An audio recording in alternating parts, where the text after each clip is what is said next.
E aí, pessoas, beleza? Bom dia, boa tarde, boa noite, tudo tranquilo, tudo em paz? Como é que está a existência de vocês aí? Onde vocês estiverem nesse Brasilzão de meu Deus, tudo perfeito, tudo bacaninha? Onde você estiver aí, São Paulo, Rio de Janeiro, Brasília, Bahia, Mato Grosso, Piauí, Rondônia, Acre, Espírito Santo, na Bahia, em Salvador, na Bahia, em Minas Gerais, em São Paulo, ou no Rio Grande do Sul, no Rio Grande do Norte, em Santa Catarina, no Paraná, em Tocantins. Muito obrigado por você estar aqui no canal Paulo da Arma 1970. Canal Paulo da Arma 1970, beleza? Você seja bem-vindo aqui, você que também mora fora do Brasil nesse momento, brasileiro que está aí na Argentina, está no Paraguai, está na Venezuela, está na Bolívia, está no Equador, onde você estiver nessas Américas aí, nos Estados Unidos, no Canadá, no México, em Santo Domingo, em Cuba, se nosso conteúdo chegar em Cuba, onde você estiver na Europa, nesse momento estiver na Irlanda, estiver na Inglaterra, estiver na França, estiver em Portugal, né? Brasileiros aí em Portugal, brasileiros aí na Escócia, brasileiros aí na Polônia, onde tiver, na Alemanha, onde tiver, muito obrigado, onde vocês estiverem, muito obrigado por vocês estarem assistindo aqui o conteúdo do canal Paulo da Arma 1970, fora da Europa também, estiver em Israel, estiver na África, estiver em Angola nesse momento, estiver no Egito, estiver na África do Sul, estiver na Austrália, estiver na Nova Zelândia, muito obrigado por você estar aqui no canal Paulo da Arma 1970, beleza? Canal Paulo da Arma 1970, toda semana trazendo aqui sempre um conteúdo bacana, uma informação bacana, um livro legal, um filme, um livro, alguma informação legalzinha, bacaninha aqui. Sempre estamos disponibilizando aqui um vídeo bacana toda semana, tranquilo, beleza? Curta o vídeo, se inscreva no canal, você que não é inscrito no canal, se inscreva no canal, curta o vídeo, se inscreva no canal, compartilhe, comente, passe esse vídeo adiante para que outras pessoas tenham acesso, as pessoas conheçam o canal Paulo da Arma 1970, divulgue, passe aí, comente também, né, que você ajuda bastante também quando você comenta, você dá sua comentada aí embaixo, escreve aí, fale de onde você está assistindo esse vídeo. Eu sempre gosto, sempre respondo na medida do possível. Sempre que eu estou presente, eu dou aqui minha resposta para você, onde você estiver nesse mundão de Deus. Beleza? Tranquilo? Curta o vídeo, se inscreva no canal, compartilhe, comente. Eu vou voltar aqui 10 segundos, vou pegar minha água, meu copo não está aqui. Vou ali pegar minha água, 10 segundos, vai passar a vinheta do canal, a gente volta rapidinho, VaptVup, só vai passar 10 segundos, beleza? Então não sai daí, a gente volta já já. Valeu!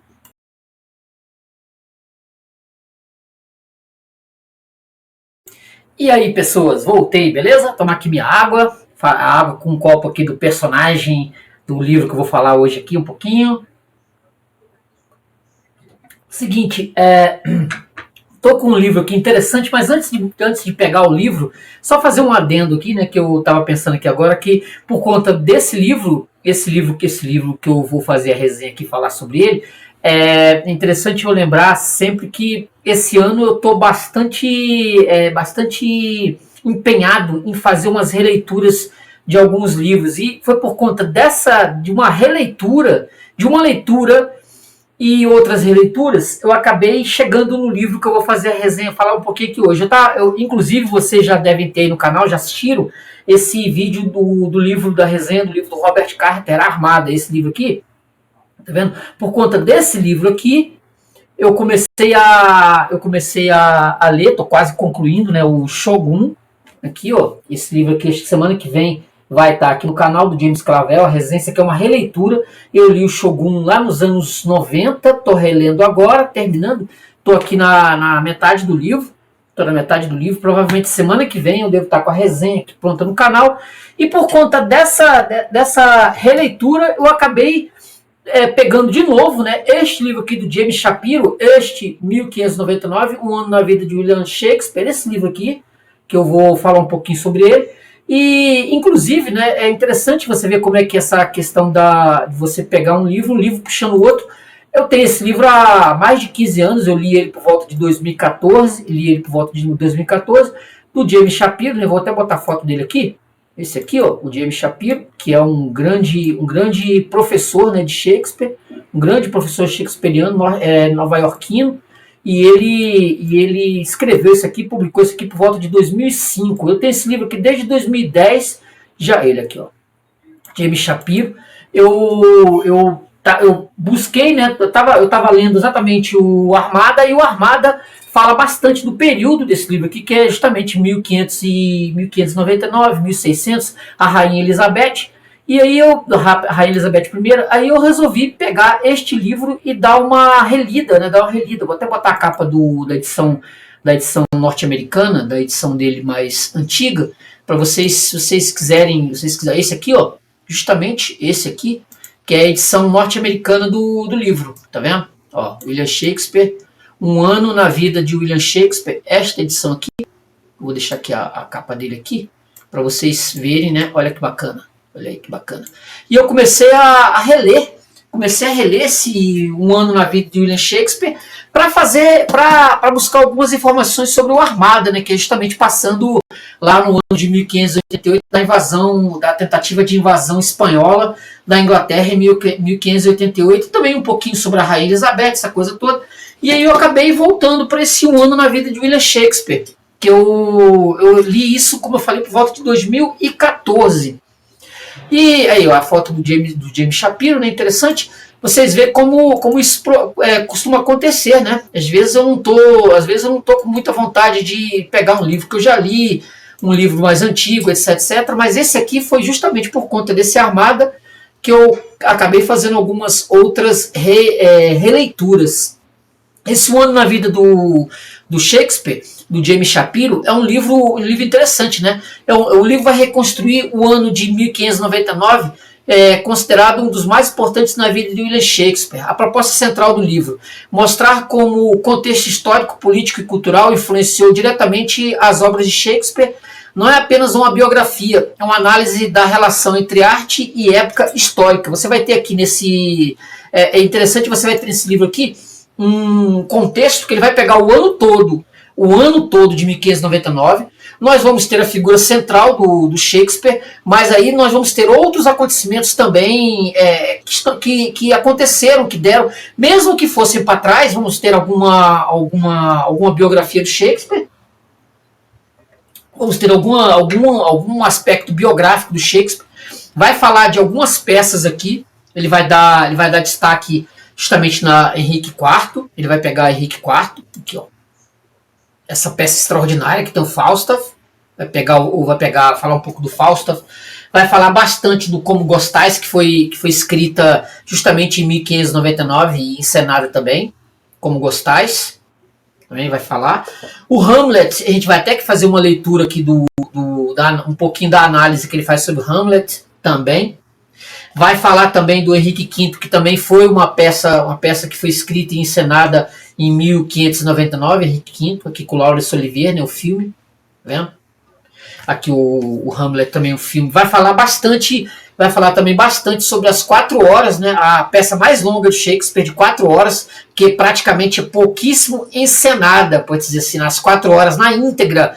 O único filme que até hoje eu assisti do Shakespeare, o Hamlet completo, é esse aqui do Kenneth Branagh, de 1996. Muito difícil você ter a peça toda completa. E vai falar também bastante sobre os vários Hamlets, né? Os vários Hamlets, que o Shakespeare, ele vai ter que falar que o Shakespeare não foi nada original, também no Hamlet. Poucas coisas ele adaptou, né? Ele pegou para trazer aqui para o Hamlet, mas o que ficou dos textos do Hamlet, desde a Idade Média até os textos ingleses que foram na mão do Shakespeare para ele poder reescrever a peça para ela chegar no que a gente tem hoje, muita água passou debaixo dessa ponte, né? Muita água passou debaixo dessa ponte. Foi um processo que levou muito tempo. E a gente até brincou, né? Porque eu já fiz algum tempo aqui. Eu até passei aqui para vocês aqui que tem no canal também o próprio Hamlet, né? O livro, esse aqui, o Hamlet, que eu também já passei aqui pro canal, o Hamlet, que é uma tentativa aí mais feminista, pode dizer, né? Que até virou filme. Ela até virou um filme de sucesso, de Oscar, etc. A tentativa de você construir, né? De você construir aqui, Hamlet, né?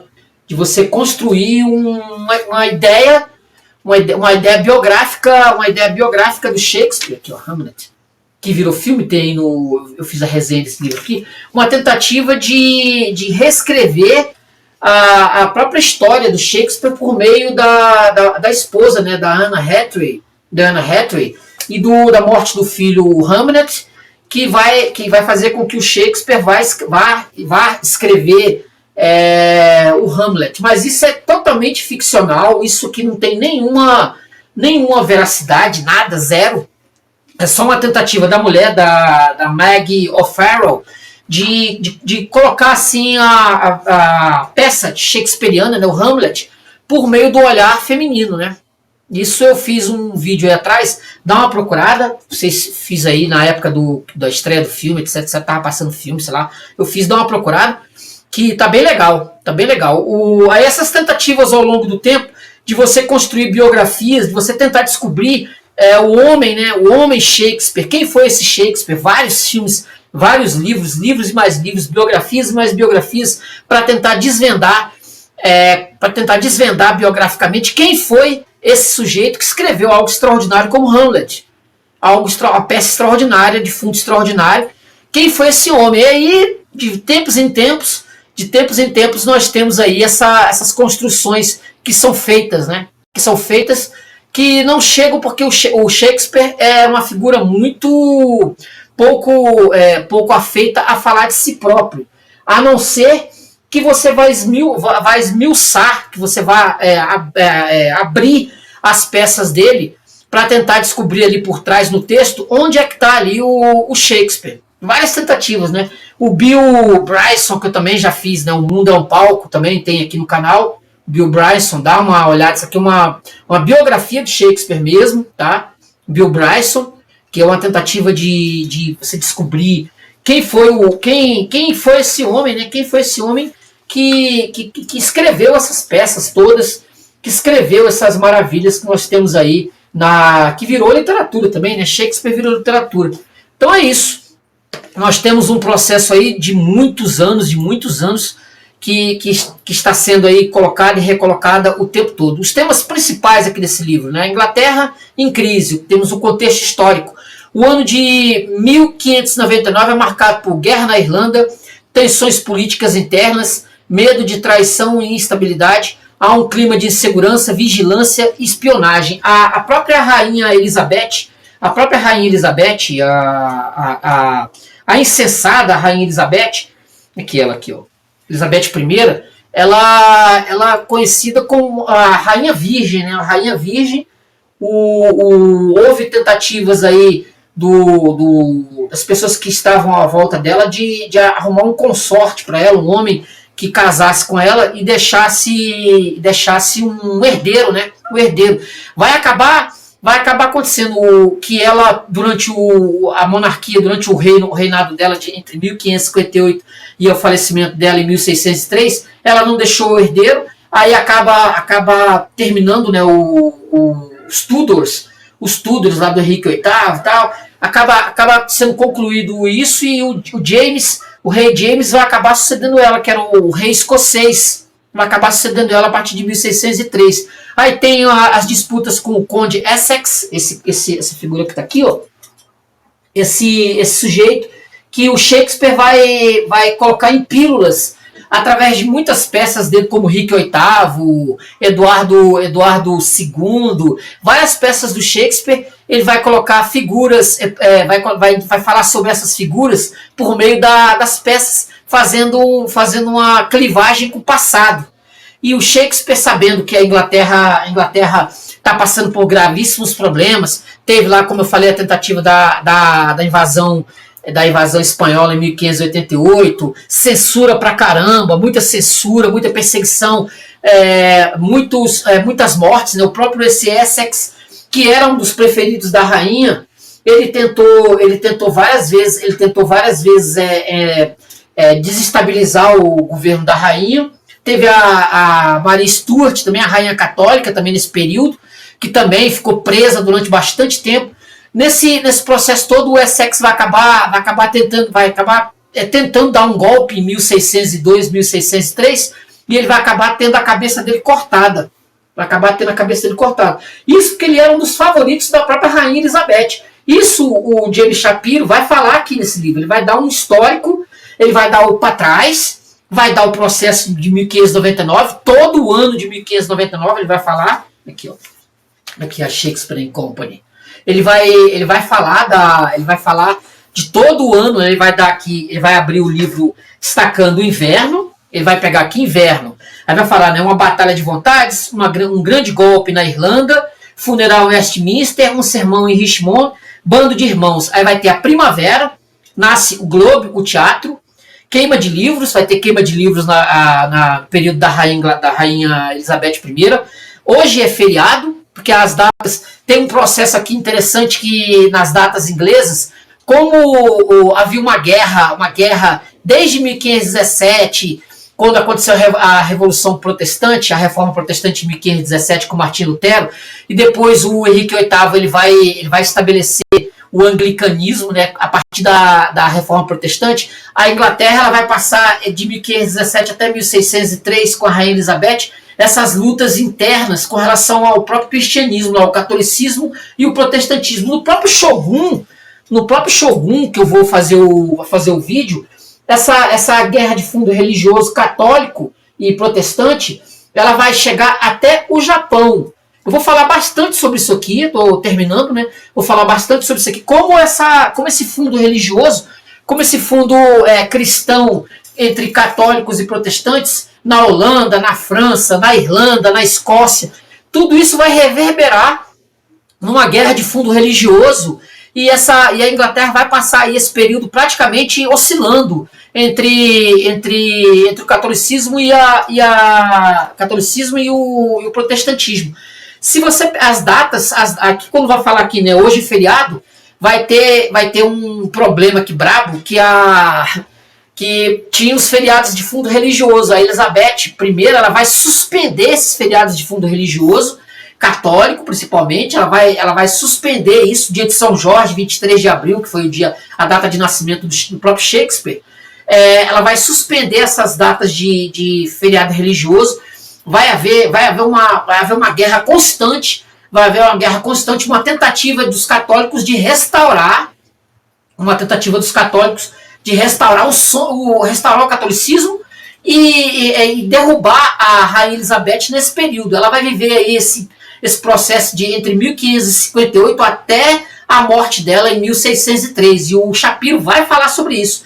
Vamos ter aqui o Verão, aí vai falar sobre a Invisível Armada, essa tentativa inglesa de se segurar, né, de tentar evitar a invasão espanhola. E vai falar aqui, né? Ó, O Peregrino Apaixonado, de uma peça como as peças shakespearianas elas vão dar nas tentativas dos homens lá na própria Inglaterra, em Londres, de ganhar dinheiro em cima de Shakespeare, pegando recortes de poemas shakespearianos escritos pelo Shakespeare, já que o Shakespeare não ganhava praticamente nada, só ganhava fama.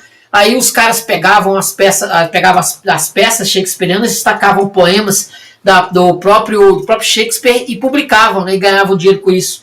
Simples Verde Suprimida, A Floresta de Arden, aí vamos chegar no outono, Coisas Morrendo, Coisas Renascidas, Ensaios e Solilóquios, que aí ele vai falar sobre o Hamlet, ele vai dar aqui um apanhado geral sobre o Hamlet, e vai fechar com Pensando, Revisando, como o Shakespeare ele pegava as peças e escrevia, revisava, até chegar num texto realmente aprazível, um texto que fosse realmente nota 10, que era mais trabalho do que... tinha mais trabalho, né, mais mental do que físico, de que inspiração, né, não era tanta inspiração, mas foi muito trabalho que o Shakespeare tinha.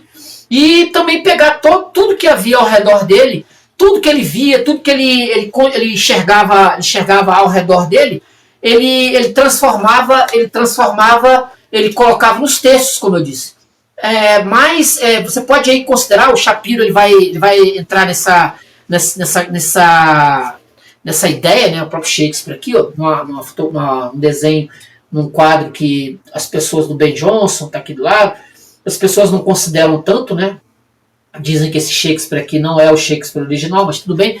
E o Shakespeare ele era uma esponja, e como ele conseguia enxergar as coisas ao redor, como ele conseguia construir os textos dele, como ele conseguia construir os trechos, observando tudo que estava ao redor e colocando nas peças. Aqui, ó. Ó, Londres aqui, o mapa de Londres aqui, ó.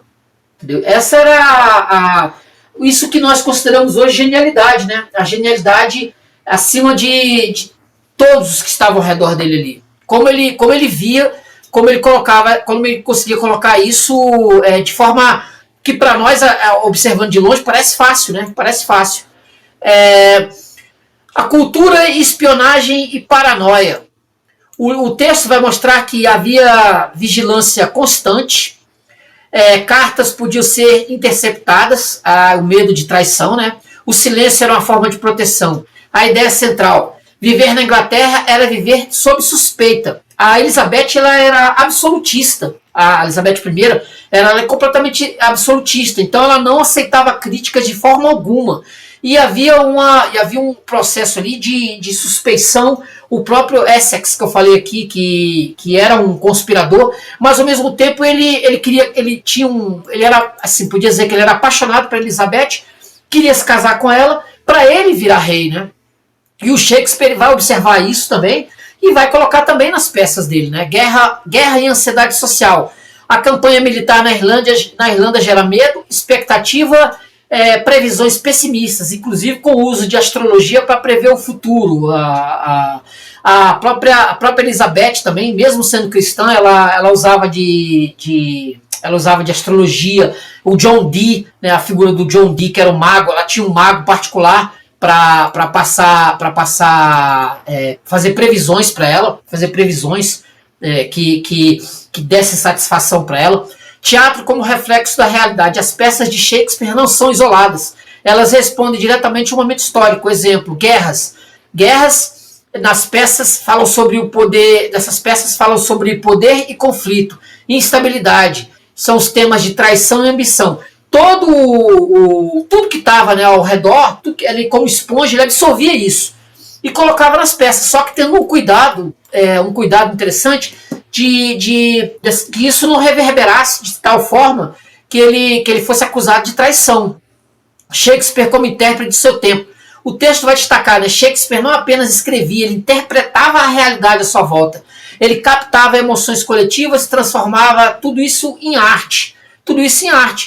Relação entre política e teatro. As peças tinham função indireta: comentar o poder, refletir tensões sociais, influenciar percepções. Quer dizer, as construções que o Shakespeare colocava, as coisas que ele via, isso tinha reverberação no cotidiano e também influenciava, de certa forma, influenciava as pessoas. Olha aqui, ó, uma foto do próprio Shakespeare aqui, ó.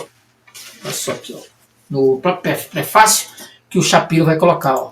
Vendo?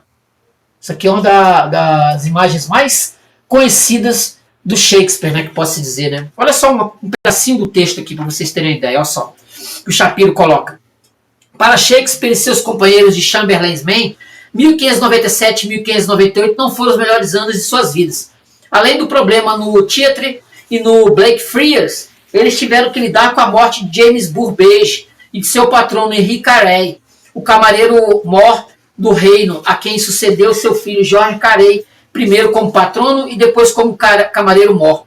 Também perderam a colaboração de dois importantes atores, o veterano artista e acionista George Bryan, reconhecido no primeiro fólio de 1623 como um dos principais atores das peças de Shakespeare, e Samuel Cross, cujos talentos ainda eram relembrados mais de uma década depois. O período duro e turbulento começara um ano antes, no verão de 1596, quando um surto da peste fecharam os teatros por um curto período. A própria Meg Farrell, aqui no livro, ela vai colocar essa peste aqui como foi que matou o Hamlet, e por conta dessa a tese dela, né, do romanceada, que vai aí a partir disso que o filho do Shakespeare vai morrer, o Hamlet, e o Shakespeare vai ficar chocado e vai acabar escrevendo o Hamlet.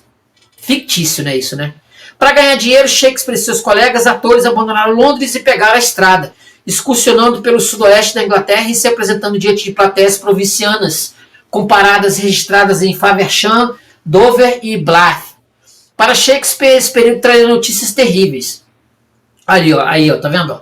Foi ainda na estrada ou imediatamente depois do retorno daquela excursão a Faversham, em agosto de 1596, que chegou a ele o aviso da morte de seu filho único, Hamnet, que virou o filme, o Hamnet, que foi enterrado em Stratford-upon-Avon em 11 de agosto. De Stratford, um mensageiro demoraria pelo menos 4 ou 5 dias para encontrar Shakespeare. Assim, ó, o que o William Shapiro vai falar aqui. Ele vai contar, ó. E assim é improvável que ele tenha sabido da morte do filho a tempo de chegar em casa para o funeral. Diferentemente de Ben Jonson, que deixou um poema tocante sobre a morte de seu filho, e Xará Benjamin, Shakespeare não deixou nenhuma homenagem para Hamlet. Não deixou nem peça de teatro, tá, gente? Mas a época, ao contrário de Jonson, Shakespeare vivia a grande distância da família e só raramente voltava para casa.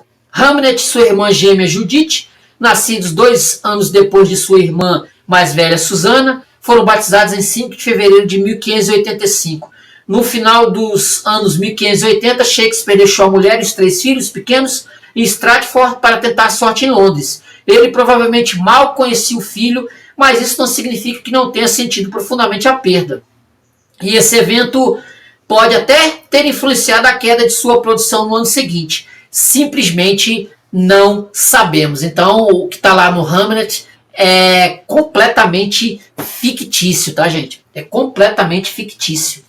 O Shapiro, que é especialista em Shakespeare, ele vai falar exatamente isso. Aqui, ó, mais um pedaço do texto aqui. Eu separei até um material aqui, ó. No final do século XVI, olha o que o Shapiro vai falar aqui, ó. Tácito se tornara a referência de uma visão inflexível da história. Ele, que escrevera nos dias sombrios do governo de Nero, sabia o quanto a política podia ser traiçoeira. Suas propensões republicanas e radicais também distanciaram sua obra de historiadores romanos mais moralizadores, como Plutarco. Os escritos de Tácito foram finalmente redescobertos e apreciados de uma maneira nova nas décadas subsequentes à Reforma, numa Europa dividida pela discórdia. Para muitos observadores, essa Europa parecia o antigo mundo impiedoso que eles escreveram. Demorou alguns anos para o culto a Tácito atingir a Inglaterra depois que o grande erudito continental Justus Lipsius editou suas obras pela primeira vez em 1574, pois descobrira no romano um teatro da vida diária. Sir Philip Stanley, que se correspondia com Lipsius, desempenhou um papel importante ao importar Tácito, embora estivesse bastante consciente dos perigos desse tipo de história. Ele chegou mesmo a advertir seu irmão mais moço, Robert, para cautelar-se diante da peçonha da perversidade que encontraria lendo Tácito.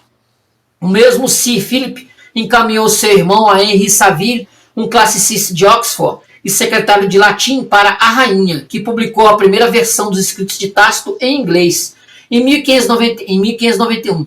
Ele dedicou essa história de tempos sombrios em Roma a Elizabeth e tornou-a disponível para uma leitura muito mais ampla. Quando a tradução de Saville foi publicada pela primeira vez, ela teria parecido muito mais relevante para a França, dividida por uma guerra civil, do que para a Inglaterra. Mas quando essa tradução foi reimpressa em 1598, as coisas em casa pareciam um bocado diferentes. Saville atraiu seguidores ansiosos que incluíam Henri Cuff, um estudioso da Grécia, um tipo radical a quem Essex retirou de sua torre de marfim e transformou em secretário pessoal. Entre outros jovens pensadores e escritores atraídos por essa órbita tacitiana estavam Francis Bacon, William Camden, Henry Wotton, William Coles Wallace e Richard Grenville. Em 1598, Grenville verteu para o inglês a maior parte do que Saville deixara sem traduzir num texto que incluía ambas as traduções e uma dedicatória comparando lisonjeiramente Essex a Vespasiano, comandante romano. De acordo com Ben Jonson, o próprio Essex teria escrito secretamente o prefácio para a tradução de Saville. Para os ambiciosos homens do círculo de Essex, que eu falei que teve a cabeça cortada, né? Cujos avanços foram contrariados no final dos anos 1590, Tácito deve ter soado como o grande analista e diagnosticador da época. Se Essex foi de fato o autor daquele prefácio, ele teria sido responsável pelo argumento de que nessa história verás como as misérias de um estado dilacerado e decadente. O relato de Tácito acerca de Roma sob o domínio de Nero é um retrato de uma monarquia enfraquecida, no qual os princípios deram lugar aos esquemas políticos e de um Estado se esfacelando por dentro. Esse Estado também também achou sedutora, Essex achou também sedutora, porque se adequava à sua percepção de mérito ferido, a justa posição de disputas políticas com homens de ação e honra feita por Tácito. Enquanto Tácito provia Essex de pautas políticas e militares, também oferecia uma alternativa poderosa a escritores e leitores que achavam a história moral cada vez mais desacreditada. Então o Shakespeare vai pegar o Tácito, vai pegar esse Anais e vai também pegar os textos aqui, né? Vai pegar os próprios textos e vai trazer para o próprio universo, né, da Inglaterra, nesse momento da Inglaterra. Né? Ele vai trazer, ele vai ler e vai se basear, né? Ele vai se basear também no Plutarco, ele vai pegar muita coisa do Plutarco e vai pegar o Tácito, que estava fazendo sucesso com a autorização da Rainha Elizabeth, nesse momento. Eu tenho aqui também, né, duas figuras que eu gosto bastante, que é o próprio Will Durant, que vai fazer aqui ele vai pegar aqui nesse História da Civilização e vai dar aqui uma biografia, vai fazer uma biografia de Shakespeare também aqui, ó, tá vendo? Ele vai fazer uma bela biografia de Shakespeare, também vai falar sobre as peças, vai falar sobre sobre a vida do próprio Shakespeare também, o Will Durant, que tem aí, tá? Hoje em dia estão se publicando aí os materiais, está se republicando os materiais do Will Durant no Brasil. Se eu não estou enganado, acho que é no 3º ou 4º volume, ainda não chegou no Shakespeare não. Mas futuramente vai chegar o Will Durant, né? A História da Civilização, que ele fala bastante do Shakespeare. E obviamente a figura que eu vira e mexe trago aqui, que é obviamente o Harold Bloom, né? Harold Bloom, A Invenção do Humano. Aqui ele vai dar um resumo de todas as peças do Shakespeare, vai falar de todas as 43 peças do Shakespeare, vai dar um geral aqui, no Shakespeare e o Durant, para quem quer adentrar esse universo, para quem quer mergulhar nesse universo. O Will Durant, com esse material, A Invenção do Humano, ele dá uma geral perfeita, vai dar uma geral perfeita sobre Shakespeare e sobre as próprias peças também, ele vai falar de todas. Aqui, ó, a própria resenha. Se você quer ter uma resenha, se você quiser uma resenha boa sobre as peças shakespearianas, não precisa nem assistir vídeos aí do povo falando das peças shakespearianas não, tá? Você pode simplesmente pegar o Will Durant e ler esse catatal aqui de 890 páginas, essa é a Invenção do Humano, que é vai te dar um rumo para você, vai dar um leste para você, vai dar um oeste para você, e você não precisa nem assistir, vídeo. Você pode pegar aqui e vai ler aqui as análises do próprio Harold Bloom, sobre tanto Shakespeare quanto também as 43 peças do Shakespeare. Quer dizer, não é brincadeira, né? Isso aqui é uma dica de leitura, vale para você pegar e destrinchar, né? Destrinchar, que vale a pena pra caramba. Dando continuidade aqui, ó, Cultura Oral e Memória, o livro, né? Importante ponto do texto. A sociedade era altamente oral, sons, falas e experiências moldavam a criação artística, muito do contexto não era escrito. Então, por aí você pode pensar, você pode até chegar à conclusão de que talvez nós não saibamos tanto do Shakespeare, porque não era de praxe os indivíduos ficarem falando de si muito, não, né? Ficar falando de si próprio. Não era interessante. Então você não vai ter biografias aprofundadas ou os próprios diários, né, ou os textos de cunho shakespearianos escritos pelo próprio Shakespeare sobre ele mesmo. Não, isso vai estar englobado no que as pessoas que conheceram Shakespeare viveram com ele, e também isso está, de certa forma, dentro das próprias peças. Então você vai saber muito sobre ele lendo as peças que ele escreveu também. Que ali tem muita coisa dele também, biograficamente falando, né? Violência e Poder, o período da Rainha Elizabeth entre 1558 e 1603 é marcado, né, por conflitos políticos, repressão, disputas por poder, refletido nas peças históricas e tragédias. Tanto o Shakespeare quanto outros autores, como o próprio Ben Jonson também, vai estar também relatando o que estava acontecendo nessa Inglaterra totalmente em crise, totalmente em crise. A Rainha Elizabeth não tinha filhos, ela vai morrer sem filhos, e também em disputas internas de fundo político pesados. E ela, mulher, né, ela tendo que abdicar de uma vida pessoal, de um casamento, de um homem, etc, para a vida dela, ter uma vida mais tranquila. Então ela vai passar a colocar a Inglaterra em primeiro lugar em tudo. A Inglaterra é tudo para ela. E ela vai acabar não se casando, ela não se casa. E ela vai passar a viver para a Inglaterra e vai perseguir opositores. Né? Ela vai viver assim, ela seria como se fosse uma tirana esclarecida. É uma tirana esclarecida, pode dizer assim. Né? E se falasse alguma coisa e chegasse aos ouvidos dela, você corria o risco sério de ter a cabeça cortada. Aqui vamos ter também a arte como resposta à crise. O livro vai sugerir, quanto maior a crise, mais intensa a produção artística. É assim, quando você está passando por tiranias, ditaduras pesadas, você produz materiais assim, você produz materiais que tenham valor, né? Nós vamos ver aí, poxa, nesse período elisabetano nós vamos ter o William Shakespeare. Quer dizer, isso já diz muito, né? Já diz muito sobre esse período. Ideia sobre teatro. O teatro como espaço político, o palco é igual a espaço de reflexão social, público é igual ao participante do debate. O público do Shakespeare eram as figuras do grotão, né? Eram as figuras que estavam assistindo às peças de teatro, comendo seu fazão, comendo suas pernas de carneiro, jogando pedaço de osso no palco. Era a barbárie, né? Era a própria barbárie. Também temos o teatro como espelho do tempo. Trecho-chave. O teatro representa a própria forma e expressão da época. Personagens como reflexo social. Nós temos o rei, que é o poder político, soldados, que os que vão para a guerra, e os traidores, que dão instabilidade a esse processo, né? esse tipo de período, esse período governamental. Deixa eu pegar aqui mais umas passagens aqui do texto. Olha só aqui, ó. Algo extraordinário estava começando a acontecer enquanto Shakespeare escrevia Júlio César, na primavera de 1599.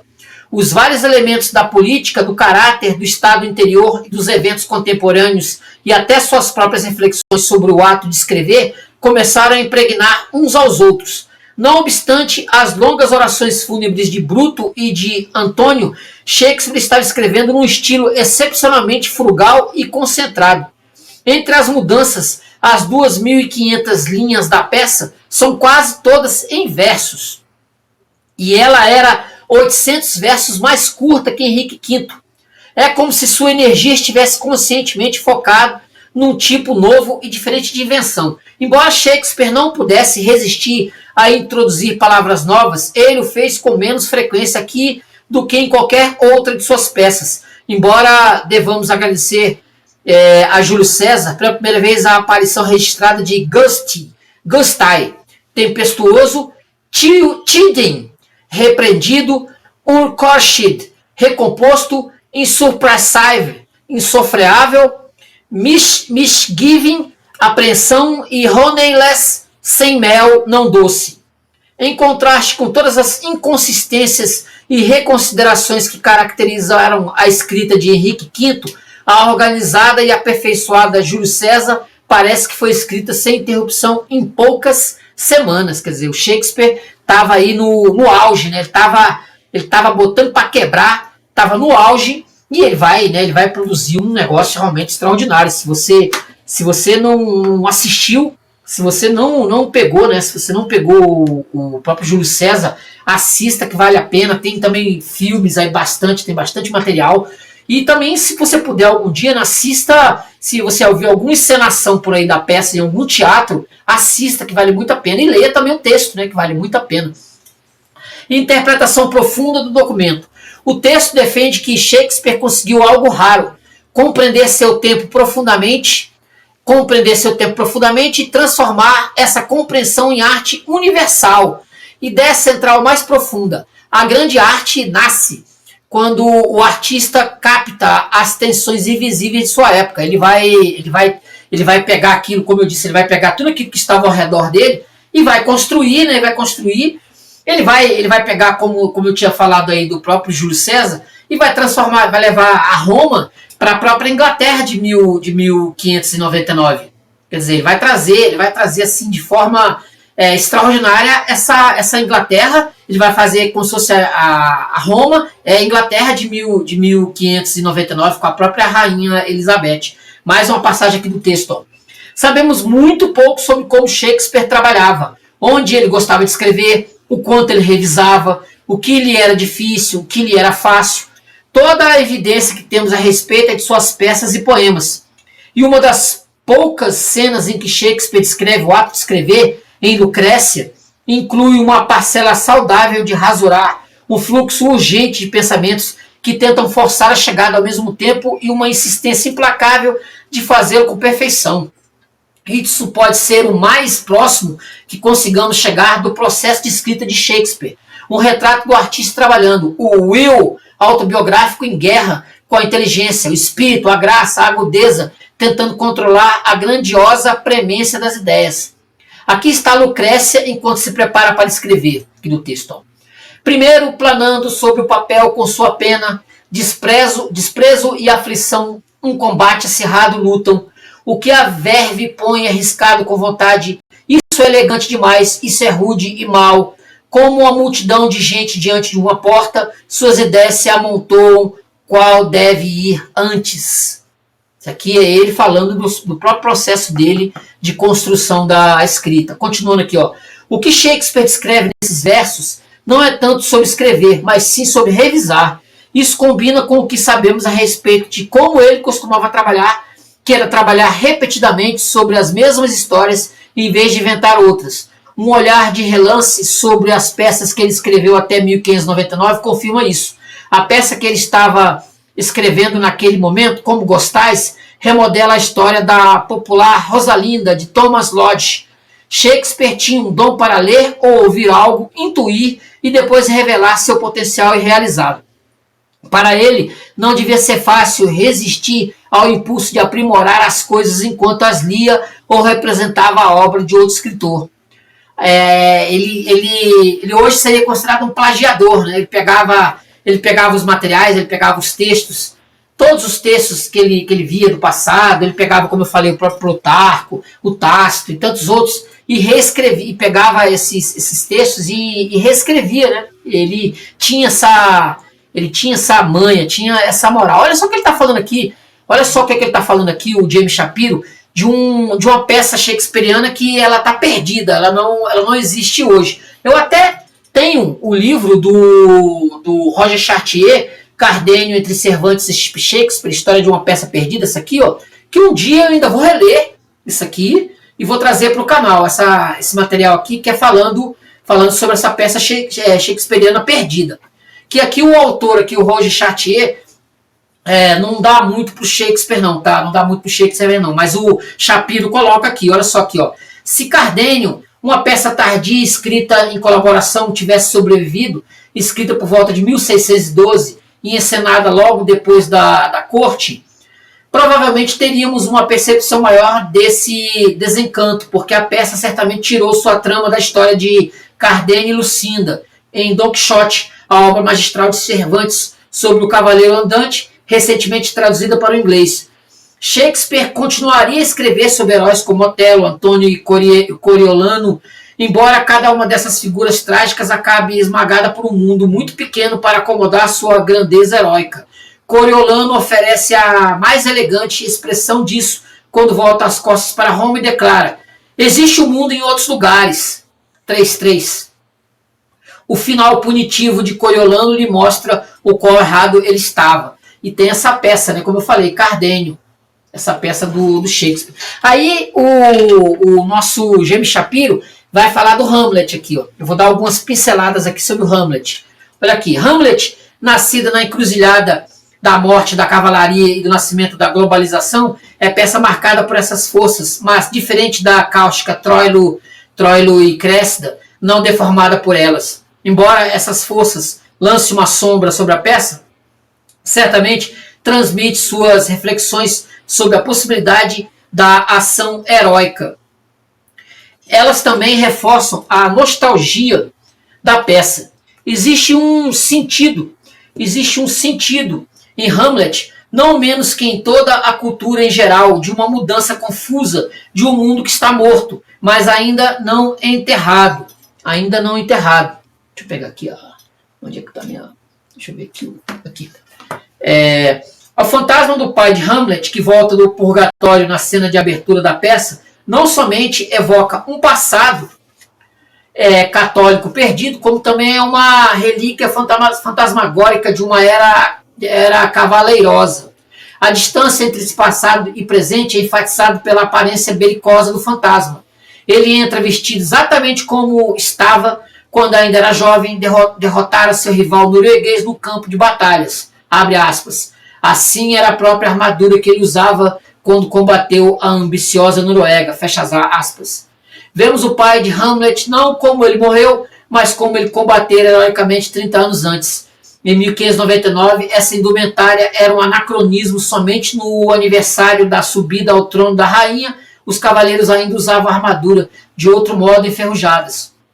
Shakespeare não mediu esforços para pintar um retrato verbal do heróico encontro do pai de Hamlet, um mundo de leis heráldicas e de combates mortais, de homens vestindo armaduras, portando extensas espadas e lutando até a morte. Nosso último rei, cuja imagem agora mesmo apareceu para nós, foi, como você sabe, por Fortinbras da Noruega, a esse espicaçado por um orgulho limitador, desafiado ao combate no qual nosso valente Hamlet, pois assim este lado do nosso mundo conhecido o considerava, matou esse Fortinbras que, por um pacto selado, bem retificado pela lei e pela heráldica, perdeu com sua vida todas essas terras suas de que estava senhor, contra os quais uma contrapartida equivalente foi empenhada por nosso rei, que teria voltado para a herança de Fortinbras, tivesse ele vencido. Assim como pelo mesmo negócio e cumprimento do artigo designado, a dele foi para Hamlet. Hamlet termina com outro celebrado encontro. Mas essa luta, que também tira a vida de Cláudio, Gertrudes e Laertes e do próprio Hamlet, não poderia ser mais diferente da cena que Horácio descreve no começo da peça. É um duelo, mas não é realmente um duelo. É nada mais que uma disputa de esgrima executada com armas de fio cego. Os contemporâneos de Shakespeare seriam mais sintonizados que nós, com a diferença entre antigas e novas maneiras de lutar e com a visão de mundo que cada uma delas significava. Foi apenas na segunda metade do século XVI que o florete substituiu a espada pesada como arma de uso comum. De fato, só na década de 1580 é que o florete e a adaga, as armas preferidas de Laertes, se tornarão populares na Inglaterra. Quer dizer, a disputa do velho com o novo. O novo, tentativa aí de você tentar descobrir, né? Você tentar descobrir para onde vai o mundo, né? Para onde vai o mundo com suas mudanças, suas modificações. Ele continua aqui no capítulo 14, Ensaios e Solilóquios. Ele continua falando de Hamlet. Quando a trama ou enredo de Hamlet, quanto à trama ou ao enredo, Hamlet é a menos original de Shakespeare. Ele surrupiou a história de uma tragédia dos anos 1580, atualmente perdida, também chamada Hamlet, que ao final da década já estava parecendo gasta e enxovalhada. Em 1589, num ataque às tragédias elisabetanas, excessivamente tolerantes com o discurso bombástico de Sêneca, Thomas Nash singularizou Hamlet como uma notável transgressora. O Sêneca inglês, lido à luz da vela, rende muitas boas frases como o sangue é um mendigo e assim por diante. E se você lhe fizer uma súplica justa numa manhã gelada, ele lhe proporcionará Hamlets inteiros, eu poderia dizer punhados de discursos trágicos. Nash também sugere que Thomas Kidd, autor de uma peça de vingança muitíssimo popular de Spanish Tragedy, a tragédia espanhola, também escreveu Hamlet. Esse Hamlet estava no palco à época em que Shakespeare chegou a Londres pela primeira vez. Ele acabaria por conhecê-la intimamente, porque em meados dos anos 1590 a peça entrara no repertório do Chamberlain's Man, uma combinação teatral formada havia pouco. É provável que no dia 4 de junho de 1594, Shakespeare, Burbage e Kemp estivesse no elenco que a apresentou em Newington Butts, um teatro localizado a pouco mais de 1,5 km ao sul da ponte de Londres, que os atores do Chamberlain's Man estavam divididos temporariamente com seus rivais, o Admirável Mens. Se a receita da bilheteria serve como indicador, a peça continuava a mostrar a sua idade. Menos espectadores pagaram para vê-la do que os que pagaram para assistir a outras antigas tragédias da vingança na semana anterior. Tito Andrônico, de Shakespeare, O Judeu de Malta, de Marlowe. Quando os atores do Chamberlain Man mudaram para o títere, eles levaram a peça consigo. Àquela altura, o grito obsessivo do fantasma por vingança se transformara num provérbio. 3 anos antes de Shakespeare sentar-se para escrever seu próprio Hamlet, Thomas Lodge falou com familiaridade de um que anda a maior parte do tempo de preto, sob a proteção da gravidade no títere, e parece pálido como o disfarce do fantasma que grita tão miseravelmente como uma vendedora de ostras: Hamlet, vingança! Shakespeare teria muitos anos para refletir sobre o que faria com a velha peça. Muito antes que esse Hamlet fosse encenado, os contornos da história estavam estabelecidos. No mesmo lugar e da mesma maneira, desde o século XII, quando Saxo Grammaticus escreveu sobre o legendário vingador dinamarquês Hamlet. Sua saga foi impressa em latim em 1514. Pouco dela é novo para aqueles familiarizados com a trama da peça de Shakespeare. Seu tio mata o pai de Hamlet, depois que ele derrotou o rei da Noruega num duelo, e depois casa-se com a mãe de Hamlet. O assassino não é segredo, e para evitar suspense sobre seu plano para vingar a morte do pai, o jovem Hamlet age como um louco, falando absurdos.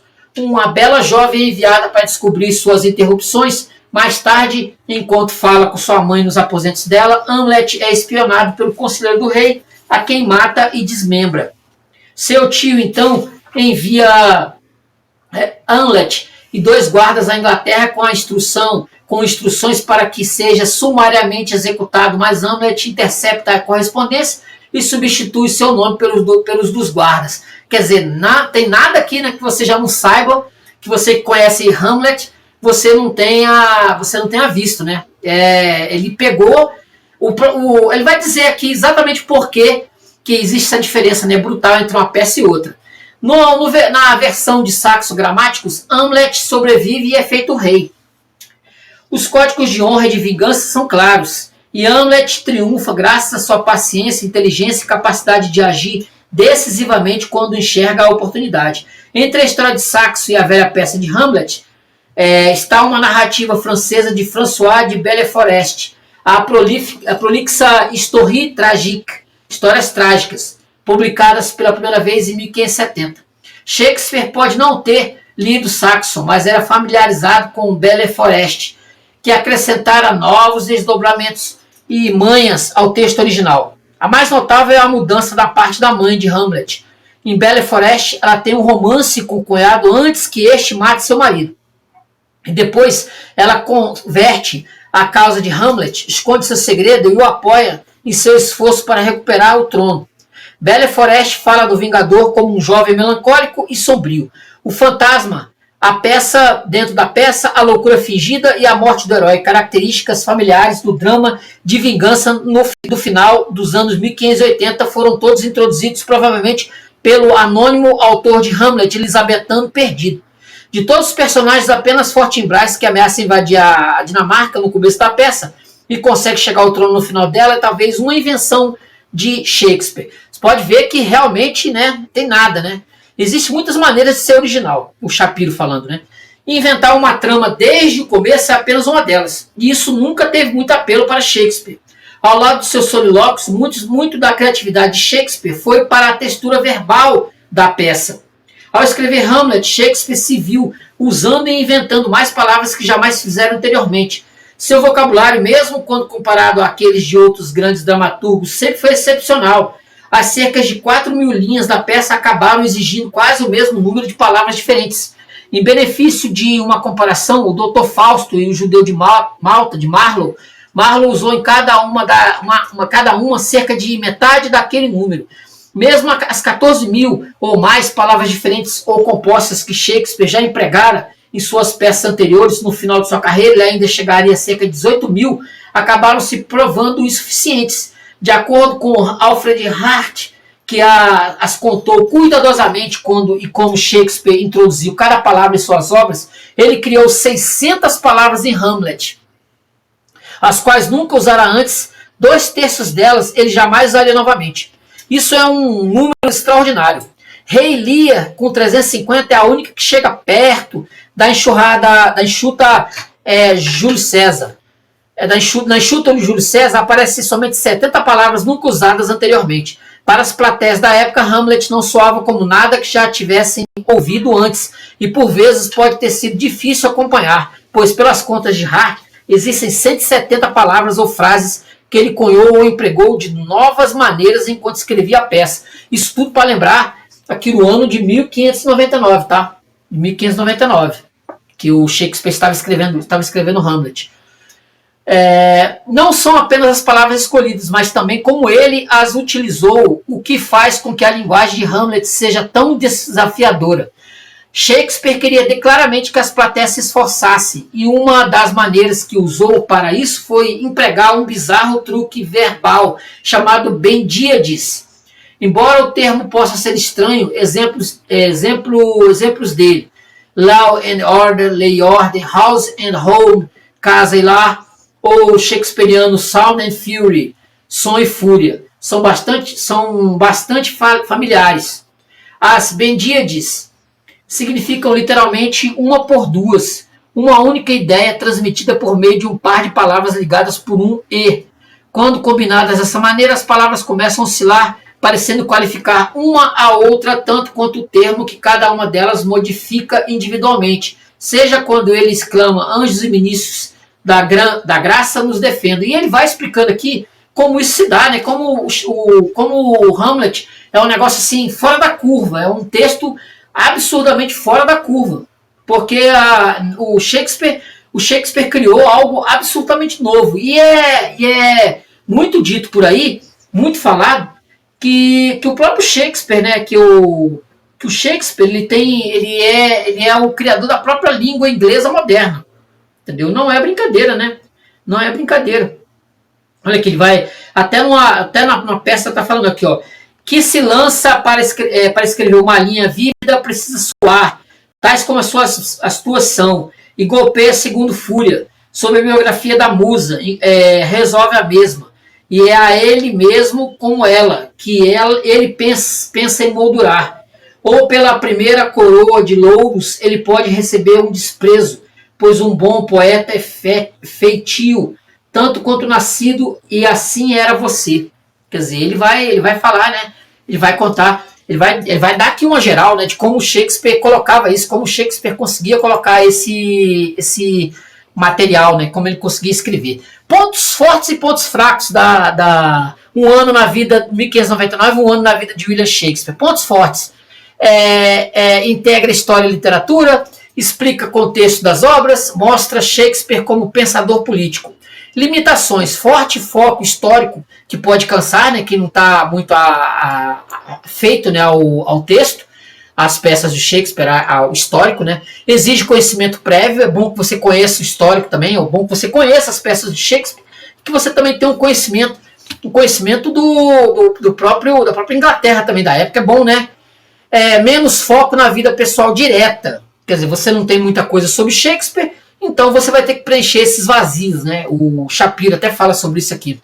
Importância do texto: o livro é importante porque muda a forma de ler Shakespeare, não como gênio isolado, ele não é um gênio isolado, ele não tira as coisas da carochinha, né? Ele vê ao redor dele, ele pega os textos anteriores e também revisa, reescreve. O próprio Cardenio, né, se essa peça tivesse continuado a existir, ele tirou isso aqui do Cervantes, do Don Quixote, né?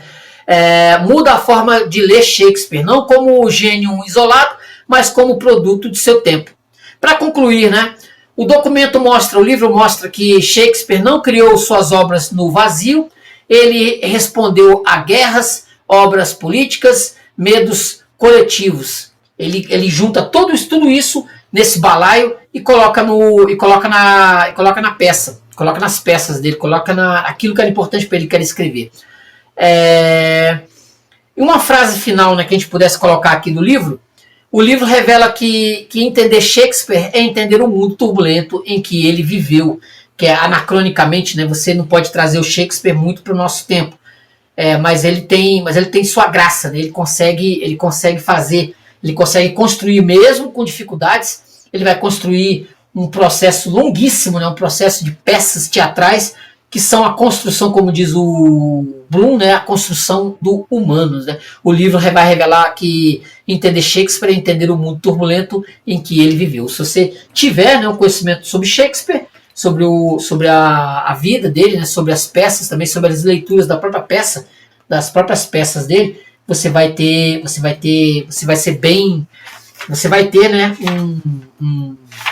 você vai ter aí coisas boas e coisas ruins para você. Você vai conseguir entender o mundo que te cerca, vai entender de política, vai entender de filosofia e até de religião também, com o próprio William Shakespeare. Beleza, gente? Então é isso. 1599, um ano na vida de William Shakespeare. Esse texto espetacular, que tem no total cerca de 300, quase 400 páginas.